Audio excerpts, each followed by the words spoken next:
So welcome back to part 2 of our expert tournament on the Barcelona division. So in the last video we managed to get through the first round into the semi-final by squeezing through on penalties. So I've made a couple of changes to the formation. So Trezeguet has been relegated to the bench and we're going to start with Haaland up front. And also we're no longer going with two defensive midfielders, and Iniesta is going to make a start. So we're going to go with Paul Gascoigne as offensive midfield, and then Iniesta, he's going to start perhaps in he's going to start in central midfield. And the formation, the hotline we're going to use is Iniesta's going to try and play it through to Paul Gascoigne, who's got the through ball skill, and he's going to try and play it through up the front to Haaland. Other than that, I think every other player is exactly the same. So this is, as you can see, match day 2. Yeah, so the first one was actually supposed to be the easiest of the matches, but it actually presented the most challenge, going all the way through to penalties. So this one I'm expecting to be a little bit harder, and I accidentally skipped over the team introduction, so you can't see the player upgrade that the AI has used. But I can, well, you can, if you look on the mini-map, you can see that a lot of their players are 90, 91, and their strikers are 84 and 89 respectively. So this one should be a more competitive game.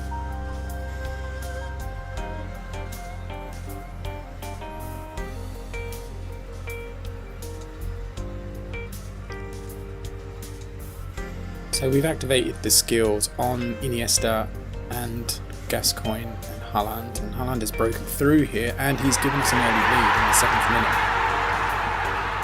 So yeah, true to real life form, Haaland has made an immediate impact. So relegating David Trezeguet for Haaland has paid off, giving us a 1-0 lead.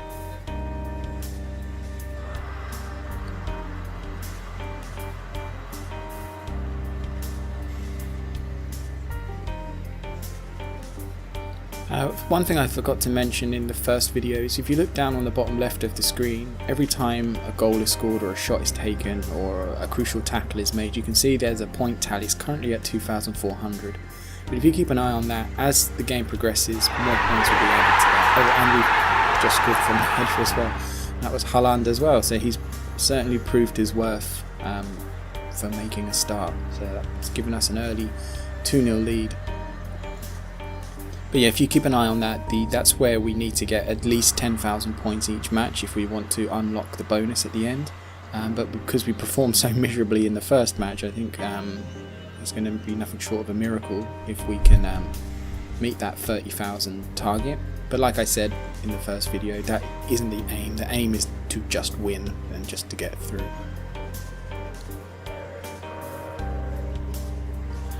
But these formation changes we've made and putting Haaland up front has really completely changed the dynamic of the game.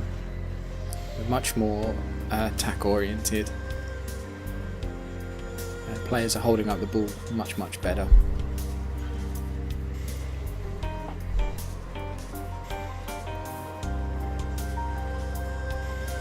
They've played Messi through there, and the keeper's slow off his line, and that's actually the first goal I've conceded since I started making the YouTube videos, and of course it was going to be Messi.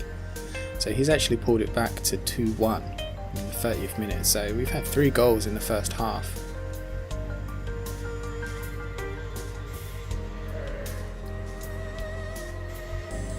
It's surprising me that is actually only, in what, 10 videos that I've made so far, that's the first goal I've conceded. I know that I've been playing in the lower ranked AI matches mainly just for demonstration purposes. I do plan to play online, but normally you concede a lot more than that. I think I've just been extremely lucky. And we've got Jordi Alba putting in a diving tackle in on Bale there, and we've scored yet another goal. So that was Paul Gascoigne nodding in at the far post. It was a nice cross in. We've seen the replay in the towered above everybody else to nod that home. I think that's Paul Gascoigne's first goal for us. Oh no, he scored in the... it was a penalty, wasn't it? So that doesn't technically count. Well, in a penalty shootout, it doesn't technically count.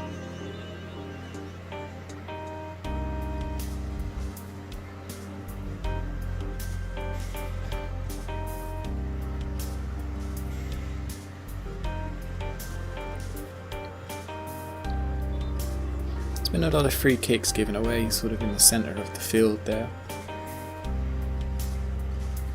But I think we've got the edge in the midfield with some of the changes we've made. I think especially bringing on Iniesta has really given us much more dominance there. And as we go into half time at 3-1, and provided we don't do anything stupid, I think we should be home and dry on this. So I'm just issuing, obviously with Sergio Ramos as my captain, he's given us quite 2 extra skill points, and I've basically just activated everybody in defence just to give them a slight stat increase. That should give us enough edge to sort of hold off their attack. Although looking on the mini-map there, it must be Messi, that's at 87, but I think that might be Luis Suarez. Like I said, I skipped the team introduction, so I don't know who is actually playing up front, but whoever it is only down to 78, and my defenders are still in the low 90s. So. Gerard Piqué getting a skill break there on Andres Iniesta. Iniesta's now dropped down to 78 stamina, so probably look to changing him soon, as well as Emre Can. And even Haaland up the top there is getting a bit tired. In fact, I have just made the substitution there of David Trezeguet coming on.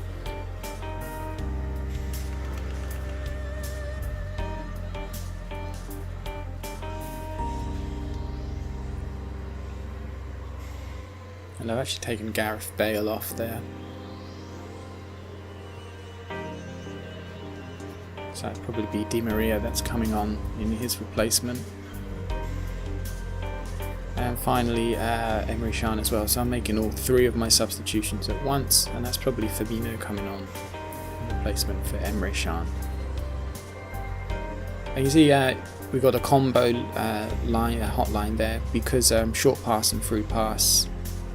If you do a short pass to a player with a through pass, you get a combo there, which makes it more of an effective hotline to use. And there we go, that's all 3 of our substitutions going off. That's Bale for Di Maria, like I said before.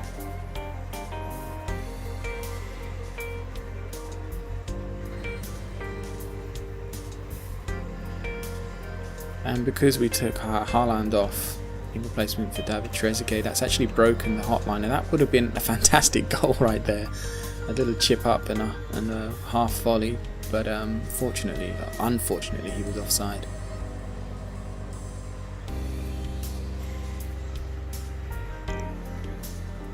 Yeah, sorry, I was saying when I took Haaland off to bring on David Trezeguet, because he was part of the hotline, it actually removed the hotline there, so I had to reinstigate it, which is why you saw the combo appear at the top right there with Iniesta and